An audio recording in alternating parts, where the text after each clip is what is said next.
যে এ হচ্ছে লুলু, এর নাম লুলু।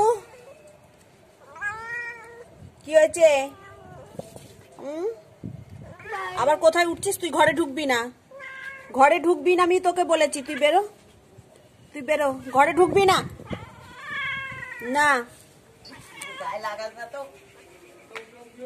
খালি ঘরে ঢুকছে।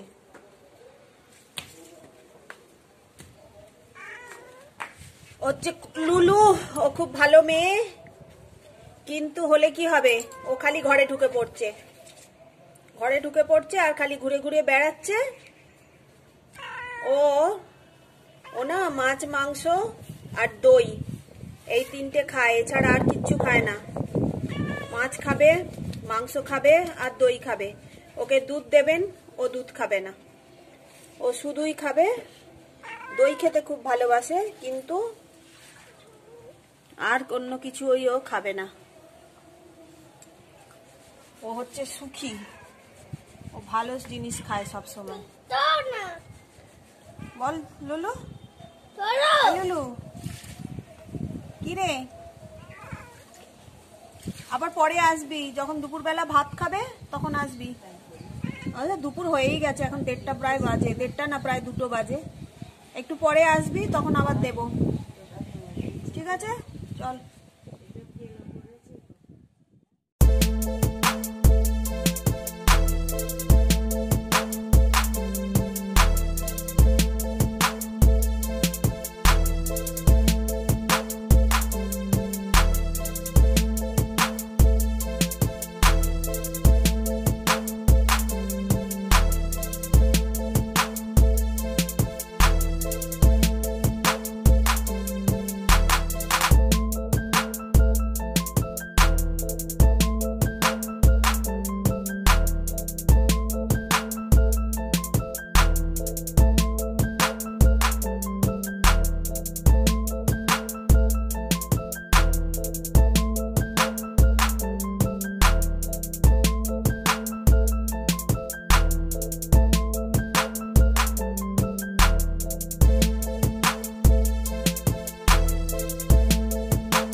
Good afternoon, welcome back to my channel. আশা করি আপনারা সবাই খুব ভালো আছেন। আমি মোটামুটি আছি, খুব ভালো আছি বলতে পারছি না, কারণ শরীরটা মায়ের এখানে এসেই শরীরটা খারাপ হয়ে গিয়েছিল, তো সেই জন্য খুব ভালো আছি বলতে পারছি না। এখন বাজে বিকেলই বলতে হবে, প্রায় 2:45।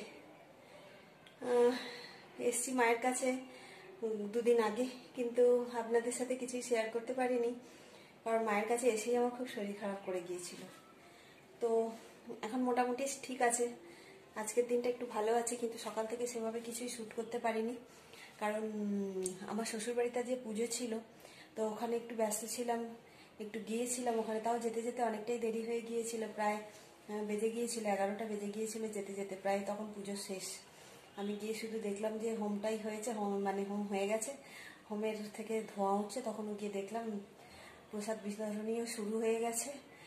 তো গেলাম, দুপুরবেলা খাওয়া দাওয়াও ছিল ওখানে, কিন্তু আমি ওখানে খাওয়া দাওয়া করতে পারিনি, বাড়ি চলে এসেছি। বাড়িতে এসে আর পড়ে গেছি বলতে দুষ্টু এত জোরে ঠেলে দিয়েছে আমাকে যে আমি পুরো পড়ে গেছি। গিয়ে আমি পেটে প্রচণ্ড ব্যথা পেয়েছি, পেটে এবং কোমরে। তো কোমরের থেকেও আমার পেটের ব্যথাটা বেশি ব্যথা পেয়েছি পেটে, কারণ আমার পেটে তো একটা ফাইব্রয়েড আছে বড়, তো সেই জন্য পেটে পিছনে এরকম করে বসে গেছি, তো সেজন্য পেটে ধাক্কাটা বেশি লেগেছে। তো সেটার জন্য আর একটু প্রবলেম আছে। ছাদে এসেছি, এখন আমার প্রচণ্ড ঠান্ডা লাগছে কদিন ধরে, কারণ সর্দি করেছিল, তো সেই জন্য আমি ছাদে এসেছি। কিন্তু বাইরেটাও দাঁড়াতে পারছি না, যে এত রৌদ্র যে আমি বাইরে তো দাঁড়াতে পারছি না। ভাবলাম আপনাদের সাথে এখানটা দাঁড়াই, একটু রৌদ্রও লাগবে, আবার আপনাদের সাথে কথাও হয়ে যাবে, সেই জন্য এখানে এলাম একটু দাঁড়াতে। সকাল থেকে সেভাবে কিছুই শ্যুট করতে পারিনি, একটু অল্প একটু আধটু শ্যুট করেছি, সেটাই আপনাদের সাথে শেয়ার করছি। সরি যে গত দুদিন ধরে আমি কোনো ব্লগ দিতে পারিনি, কারণ শরীরটা খারাপ ছিল তার জন্য। এইটাই, সকাল থেকে তো কোনো কথা হয়ে ওঠেনি।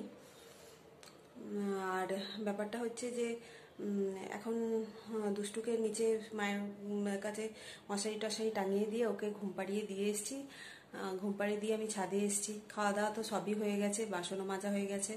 আমি বাসনগুলো মাজলাম, কারণ মায়ের কাজের লোকটা কাজের দিদি যে কাজ করতো, যে বৌদি, সে বৌদি আসছে না, কারণ ওর স্বামী মারা গেছে, তো সেই জন্য আসতে পারছে না। তো আমরা কটা দিন অ্যাডজাস্ট করে নিচ্ছি আর কি আর করা যাবে, তাই না? তাই মায়ের কাছে এসছি। এসে কি করব, মাকে সেভাবে কিছুই সাহায্য করতে পারছি না, এসেই অসুস্থ হয়ে পড়লাম। এটাই, এত সর্দি টর্দি করে গেল, ঠান্ডা লেগে গেল, গিয়ে এই অবস্থা। যাকে এখন আর বিশেষ কিছু না, একটু রোদ্দুরটায় হাঁটি। চলুন আপনাদেরকে আমার মায়ের ছাদটা ঘুরিয়ে একটু দেখিয়ে দিই, তারপরে গিয়ে একটু শুয়ে পড়বো, ঠিক আছে? চলুন আপনাদেরকে একটু ছাদটা দেখিয়ে দিই। এই যে আমার মায়ের সিঁড়ি, এখান দিয়ে এসে এই যে আমরা ছাদে বেরোলাম। ছাদে বেরিয়ে এই যে এখানে আছে জলের ট্যাঙ্কি, আর আমার মায়ের ছাদে এই যে পাথরকুচি গাছ, আর এটা এক ধরনের ক্যাকটাস গাছ। আমি জানি না এই ক্যাকটাসটার নাম কি, শুধু ক্যাকটাস বলেই জানি, নামটা অ্যাকচুয়াল জানি না। আর এটা হচ্ছে পাথরকুচি পাতা। এর বৈশিষ্ট্য হচ্ছে শীতকাল এলে এই যে রেড হয়ে আছে, দেখতে পাচ্ছেন, পিঙ্কিশ রেড, এরকম রেড হয়ে যায়। আর এটা আবার কি পড়েছে, রেড হয়ে যায়। আর গ্রীষ্মকাল যখন আসে তখন এর পাতাগুলো পুরোপুরি গ্রিন থাকে। তো এটা হচ্ছে পাথরকুচি পাতা। আমার বাড়িতে আমি নিয়ে গিয়েছিলাম, কিন্তু আমার বাড়িতে সেইভাবে বাঁচেনি। তো মায়ের এখানে টবটা ভেঙে গেছে, তাও মায়ের এখানে টবে কি সুন্দর হয়ে আছে, দেখুন কি সুন্দর দেখতে লাগছে। যাকে, এই হলো আমার মায়ের ছাদে গাছ। মা বাগানে প্রত্যেক বছর গাছ করে, কিন্তু এবছর আর কিছুই গাছপালা হয়ে ওঠেনি। এগুলো আমাদের সুপারি গাছ। এখানে এই যে সুপারি গাছ, এটা আমাদের মায়েদের পিছনের দিকে জমি, আমাদেরই আর কি, মায়ের পিছনের দিকে জমি। এটা এককারি সুপারি গাছ হয়ে আছে, অনেক সুপারি গাছ। এটা হচ্ছে আমাদের ছাদ, সমস্ত আমাদের ছাদ। চলুন আপনাদেরকে দেখাই। এখানে দেখুন না, ফণিমনসার গাছটা, এটা ফণিমনসার গাছ, কিন্তু ফণিমনসার গাছটা এখানে উল্টে পড়ে গেছে। ওই এখানে বালতিটাতে আসছিল, ওর গোড়ায় না পিঁপড়ে বাসা করেছিল। ওর গোড়ায় পিঁপড়ে বাসা করায় তো মাটিগুলো সমস্ত ধুয়ে ধুয়ে গেছে, দেখছেন এই দেখুন মাটিগুলো সমস্ত ধুয়ে ধুয়ে গেছে, সেই জন্য গাছটা হয়ে গেছে। আর ওর টবটাও ভেঙে গেছে পুরোপুরি, তো একদম উল্টে পড়েছে। মা বলছে এটাকে চেঞ্জ করবে, কিন্তু সময় পাচ্ছে না যে এটাকে চেঞ্জ করবে। এটাকে কেটে একটুখানি আবার ছোট করে গাছটা বসাবে, আর এই বড় গাছটা ফেলে দেবে, বড় গাছটা রাখবে না। এত কষ্ট হচ্ছে আমার। এটা হচ্ছে আমার মায়েদের বাগান, কিন্তু এবছর মা কিছুই চাষ করেনি। করোনার জন্য মা বিশেষ বাইরে যায়নি, তো সেই জন্য গাছপালাও আনেনি। গুড ইভিনিং, এখন বাজে সন্ধ্যে 6:10। এই সবে আমি উঠলাম, দুপুরবেলা শুয়েছিলাম, তো ওঠার পরে অনেকটা ফ্রেশ লাগছে নিজেকে। দেখুন পিছনে এখন আমার মশারি টাঙানো আছে, আমি শুয়েছিলাম, মশারির ভিতরে আমার ছেলে খেলছে, ওই দেখুন মশারির ভিতরে আমার ছেলে খেলছে এখনো। এবার মশারি টশারি গুছাবো, বিছানা গুছাবো। শীতকালে এই একটা প্রবলেম, 2 টাইম মশারি তোলো গুছাও। এক টাইমে মশারি গুছাতে অবস্থা খারাপ, কিন্তু শীতকালে 2বার করতে হয়, একবার সকালবেলা আর একবার এই সন্ধ্যাবেলা মশারি গুলো। আবার মশারি ফেলে রাখলেও বিচ্ছিরি দেখতে লাগে, বিছানা অসুস্থ অসুস্থ মনে হয়, সেই জন্য ওইগুলো এখন গুছাতে হবে। গুছিয়ে তারপর খাবো চা, আমি আর মা দুজনে চা খাবো। চা খেয়ে দে তারপরে ও দুষ্টু দুধ খাবে, খেয়ে ওকে পড়তে বসাবো। এখনো মাথা ফাতা দেখেছেন? আপনাদের কাছে খুশকির কোনো হয়ে আছে? আমার এত খুশকি হয়েছে কি বলবো, মাথা ভর্তি খুশকি হয়ে গেছে, খালি চুলকাতে থাকি, এত কিছু করি কিন্তু খুশকি কিছুতেই যায় না। যাকে মশারিটা তুলে তারপরে আবার চাপা খাবো, খেয়ে দুষ্টুকে পড়তে বসাবো, দুষ্টু দুধ খাবে, এই সমস্ত কাজগুলো করব। চলুন তাড়াতাড়ি কাজগুলো করে নিই, তারপরে আবার আপনাদের সাথে কথাবার্তা হবে, ঠিক আছে? চলুন।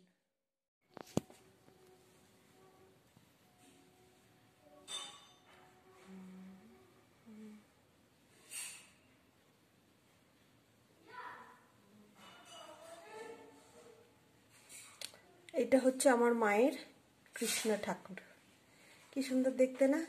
দেখুন এটা হচ্ছে কৃষ্ণ ঠাকুর। এই যে মা প্রদীপ জ্বেলে দিয়েছে, মোমবাতি জ্বেলে দিয়েছে ঠাকুরের কাছে, দেখুন কি সুন্দর দেখতে। এটা হচ্ছে আমার মায়ের কৃষ্ণ।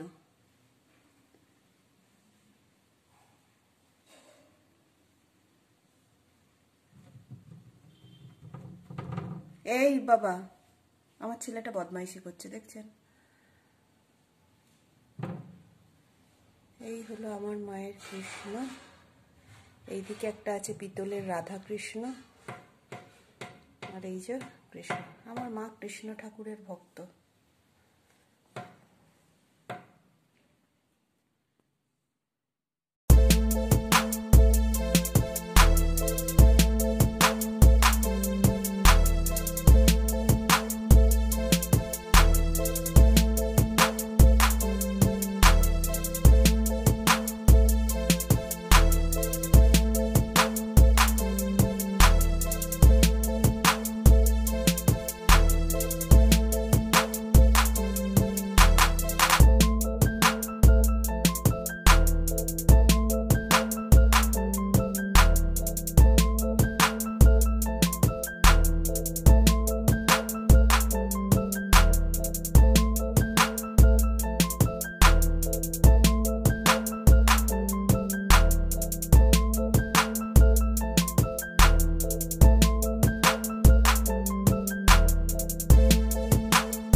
রাত্রের 11:45।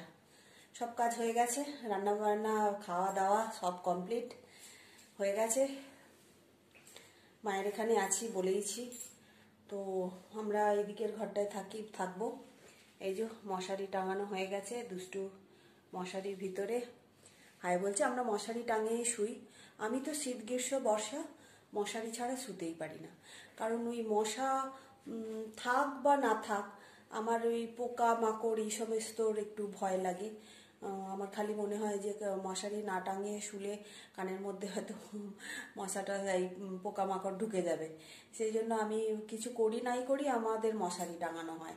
আমি এবং রঞ্জনও তাই, মশারি ছাড়া ও শুতে পারে না, আমিও শুতে পারি না। তো শীত গ্রীষ্ম বর্ষা আমাদের বাড়িতে আর কিছু হোক না হোক মশারিটা টাঙানোই হয়। যদিও মায়ের এখানে গরমকালে মশারি টাঙানো হয় না, মায়েরা মশারি ছাড়াই গরমকালে শোয়। কিন্তু আমি যখন এখানে আসি, গরমকালেও আসি, তখনও এসে আমি আগে মশারি খুঁজি। মা বলে গরমকালেও মশারি? আমি বলছি হ্যাঁ গো মা, আমি মশারি ছাড়া তো থাকতে পারি না, তুমি জানো। আমি বিয়ের আগেও যখন এখানে মানে তখনও আমি মশারি টাঙিয়েই শুতাম। আমাদের বাড়িতে কেউ মশারি টাঙিয়ে গরমকালে শুতো না, বাট আমি মশারি টাঙিয়েই গরমকালেও শুতাম। ফ্যান চালিয়ে মশারি টাঙিয়ে দরজা জানলা খুলে দিয়ে শুতাম। আচ্ছা ঠিক আছে, চলুন, রাত্রি তো অনেকই হলো, 11:15 বাজে। এবার শুয়ে পড়বো। আমি অবশ্য এখন শোবো না, মানে এডিটিংয়ের একটু কাজ আছে, তো এডিটিংগুলো করে তারপরে গিয়ে শোবো। ঠিক আছে, চলুন, আজকে আমার কথাবার্তা আপনাদের সাথে এইটুকুই। আবার নেক্সট ব্লগে আপনাদের সাথে দেখা হবে, আবার তখন আপনাদের সাথে কথা হবে। হ্যাঁ বলো। হ্যাঁ খুলে দেবো। তো আপনাদের সাথে আবার নেক্সট ব্লগে কথা হবে, ঠিক আছে? তো যেটা আমি সবসময় আপনাদেরকে বলি, তো আবারও বলছি যে ভালো থাকবেন, সুস্থ থাকবেন, আর সদা সর্বদা হাসতে থাকবেন, হাসাতে থাকবেন। ভালো সময়, প্রতিটা জীবনের প্রতিটা মুহূর্ত, প্রতিটা সেকেন্ড এনজয় করে কাটাবার চেষ্টা করবেন, ঠিক আছে? চলুন, আজকে আমার কথাবার্তা এইটুকুই। ওকে, গুড নাইট, টাটা।